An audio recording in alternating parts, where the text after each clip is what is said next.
नमस्कार दोस्तों, सॉरी पिछले वीडियो में मुझे ऐसे फीडबैक मिला कि वॉल्यूम कम था, पंखे की शोर थी वगैरह। तो perhaps there will be a sort of a repetition of all the things that I had taught in the last video once again in this video. And in this video then it may be longer because I'm going to try and cover all the philosophical aspects that are in terms of जो concepts की हमारी study है। मैं कोशिश करने वाला हूँ कि हमारे जो सोशल साइंसेस जिसको हम कहते हैं,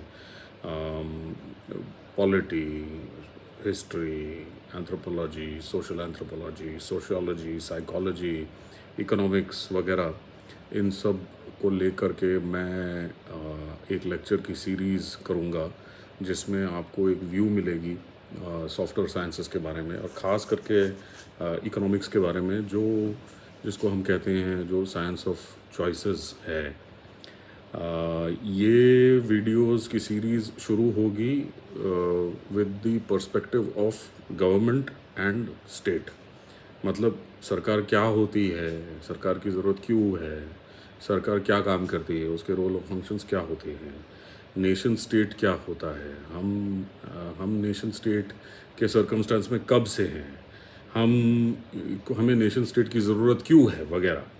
तो सिंपली पुट एक हॉब्शियन डायडैक्टिक है। थॉमस हॉब्स नाम के एक फ़िलोसोफर थे जिन्होंने किताब लिखी थी लिवियाथन।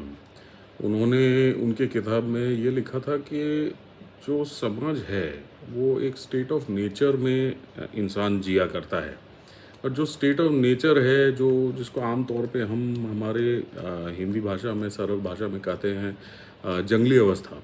तो जंगली अवस्था में जो हम इंसान रहता था तो उसमें इंसान दूसरों को क्षति पहुंचा के या बहुत ही ज़्यादा टेरिटोरियल होकर लूटपाट करके या जो भी है वायलेंट तरीकों का इस्तेमाल करके, हिंसक वृत्ति का इस्तेमाल करके वो अपनी रोज़ी रोटी किसी तरीके से आप कह सकते हैं पूर्तता उसकी वो कर लेता था। तो इसको हंटर गैदर सोसाइटी कहिए या इसको प्रिलिमिनरी सोसाइटी कहिए या स्टेट ऑफ नेचर वाली सोसाइटी कहिए, ये जो सोसाइटी है इस सोसाइटी से इंसान ने कोशिश किया है कि वो उभरने का, इसमें से बाहर निकलकर अपनी परिस्थितियों को और अपने सराउंडिंग्स को, अपने एनवायरनमेंट को सुधारने की कोशिश इंसान ने की है। तो ये स्टेट ऑफ नेचर जो होता है, इसमें हॉब्स ने कहा कि मैन का जो नेचर है, man is नेस्टी, brutish and cruel. मतलब ह्यूमन बीइंग की जो बेसिक नेचर है वो हिंसक वृत्ति की है। तो वो दूसरों को क्षति पहुंचाता है और दूसरों की चीज़ें लूटता है, वो छीन लेता है। इस तरीके की हिंसक वृत्ति का आदमी है। तो इसको कहते हैं डोंट हिट एनीबडी एल्स, किसी को क्षति मत पहुंचाइए, and don't steal their stuff, उनसे उनकी चीज़ों का लूटपाट मत कीजिए, चोरी मत कीजिए। ये सभ्यता को लाने के लिए या ये किसी प्रकार की सभ्यता को लाने के लिए ऐसा माना जाता है कि एक शासक का ज़रूरत पड़ जाता है या किसी प्रकार के शासन और शासक का ज़रूरत पड़ता है। तो इसके लिए Hobbes makes his case for a king and he says that if there is a king, if there is a ruler, the ruler will be the final arbitrator between two warring parties or between people who will otherwise revert back to a state of nature and steal from each other or beat each other up and become violent with each other, become territorial and so on. इसका मतलब ये है कि Hobbs ने कहा उस वक्त को कि एक शासक की ज़रूरत है, वो चाहे राजा के स्वरूप में हो, और वो राजा के स्वरूप में जो शासक होता है वो इंश्योर करता है कि समाज में एक प्रकार की कुशल व्यवस्था बनी रहे। तो अब एक ज़माना ऐसा था जब एक ही शासक हुआ करता था, एक राजा हुआ करता था और कई सारे प्रजा हुआ करते थे। Society was divided into two parts, एक रूलिंग क्लास होती थी और बाकी सब उसकी सब क्लास, द रूल्ड क्लास हुआ करता था। तो ये जो सोसाइटी के दो पार्ट्स में सोसाइटी डिवाइडेड था, इसमें ये कम्प्लीटली आप कह सकते हैं कि एक अनइक्वल सोसाइटी थी।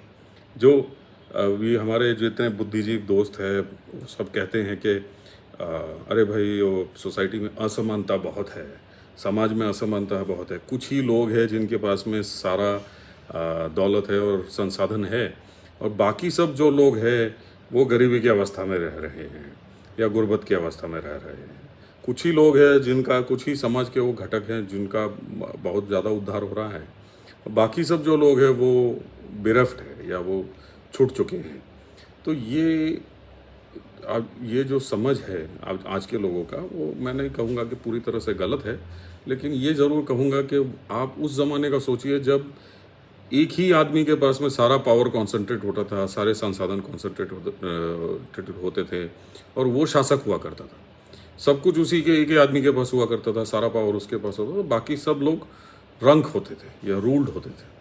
तो अब उस ज़माने से थॉमस पेन जैसे फिलोसोफर्स ने कहा कि उस परिस्थिति से बाहर निकलकर एक बेहतर परिस्थिति की तरफ हम जाएंगे, तो हमें इस प्रकार की अनुशासन व्यवस्था की ज़रूरत पड़ेगी जहाँ पे उस अनुशासन व्यवस्था के कायदे कानून जो भी बनेंगे, वो बनने के लिए एक सरकार लगेगी, एक शासन व्यवस्था लगेगी जो उस कायदे कानूनों को वो ठीक करके उन चीज़ों को वो अमल में लाएगी।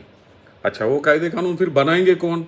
वो लोग बनाएंगे जिनको हम चुनकर, हमारे रिप्रेजेंटेटिव बनाकर, हम विधायक बनाकर भेजेंगे या सांसद बनाकर भेजेंगे। ये मंडली में जो लोग बैठेंगे, ये लोग अपना अक्ल लगा के कायदा और कानून, इस तरीके का अनुशासन व्यवस्था, लिखित अनुशासन व्यवस्था बनाएंगे जिसके हिसाब से हम हमारे समाज को ठीक तरीके से चलाएंगे। ज़रूरत पड़ने पे यदि हमको लगा कि हमारे कायदे या कानून पुराने हो गए हैं या उनमें बदल लानी चाहिए या उनमें कुछ अलग प्रकार के अमल लानी चाहिए, तो उस वक्त को ऐसा हो जाएगा कि हम उस कायदे कानून का जो हमारा व्यवस्था है उसको हम फिर से रिविजिट कर सकेंगे। We will be able to revisit that circumstance and change the laws that we are used to governing ourselves under. That is what we know as a constitutional democracy. तो अलग अलग सरकार, अलग अलग प्रकार के, अलग अलग स्टेट्स में इस अलग अलग कानून व्यवस्था के नीचे अलग अलग जन संपदा रहती है। अब ये जो अलग अलग स्टेट्स जिसको हम कहते हैं, ये स्टेट होता क्या है?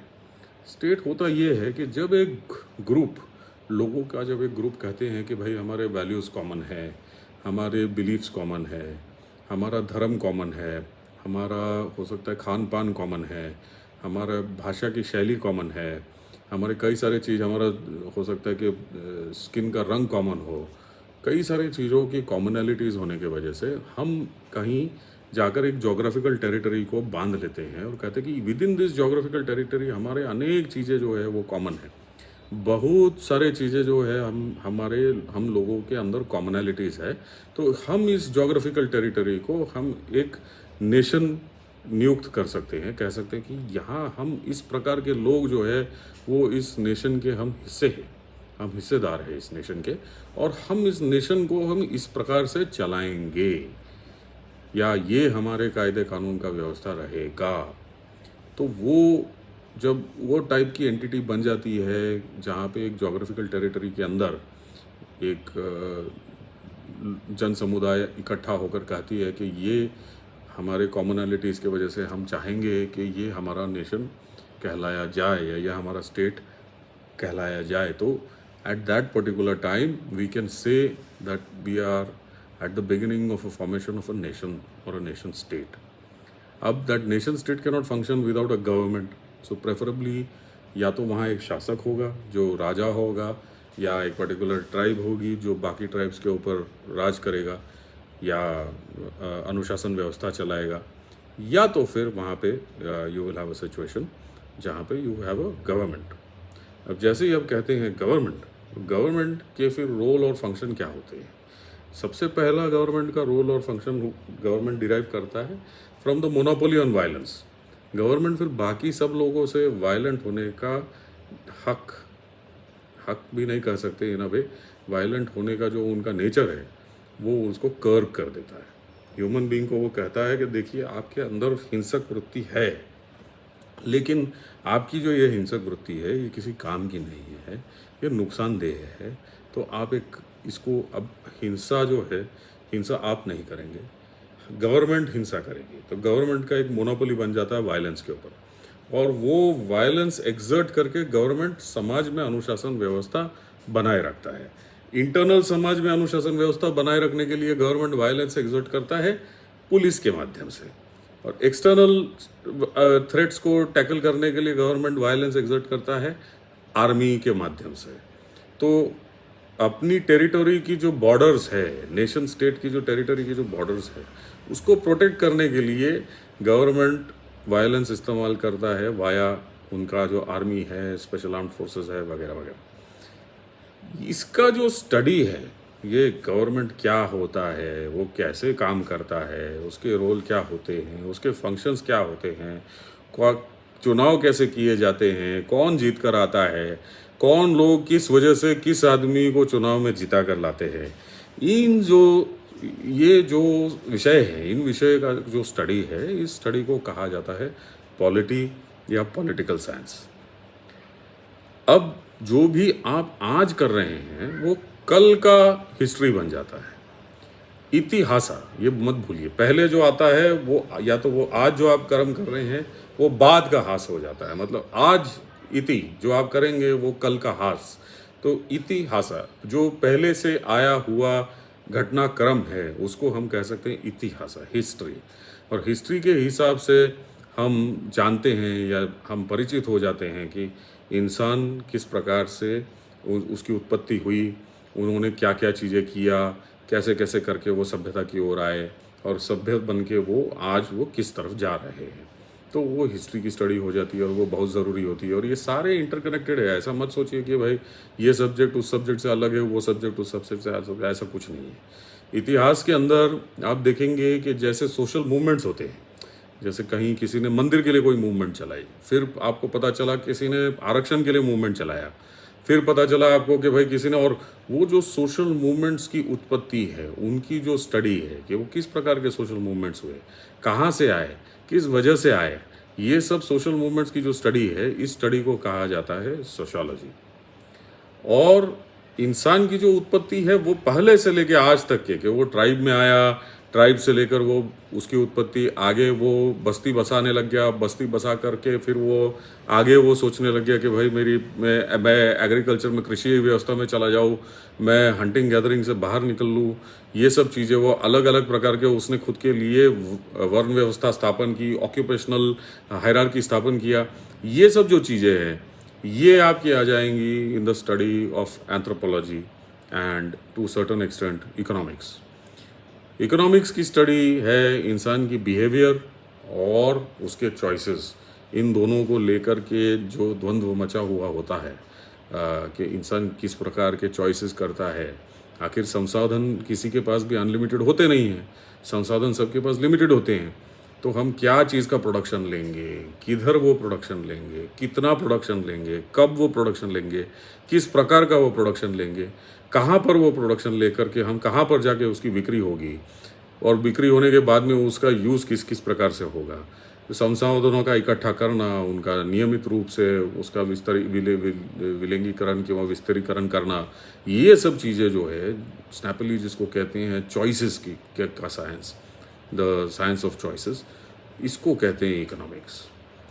अब हम इसके बाद वाले फेज में हम पढ़ेंगे the chapter in which we will take on the ideas of philosophers, some of the philosophers जिन्होंने इन्फ्लुएंस किए हमारे ये सोशल स्टडीज़ के सेक्टर को। आज के लिए what is government, what is state, ये सेकंड वीडियो में अपलोड कर रहा हूँ। आई होप कि इस वीडियो को अच्छा रिस्पांस मिले। आपके जो भी रिस्पॉन्सेज होंगे आप प्लीज़ हमारे कमेंट सेक्शन में ज़रूर लिखिएगा। I will try and cover more these topics more and more deeper way as we go along, and we will speak in 3 languages, Hindi, English and Marathi. Maybe we might speak in 1 or 2 languages more, depending on what my mood is and fluency and the number of responses I get from where. And हम more or less हम कोशिश करेंगे कि social studies के जितने topics है उसको हम हमारे चैनल्स के द्वारा कॉम्पिटिटिव एग्जाम्स के लिए as well as to raise the average IQ and the general knowledge of people, we will try and cover this over the next whatever number of hours that we take. Thank you very much for seeing this video. Thank you for all your responses and your feedback. I hope you all enjoy this video. Thank you.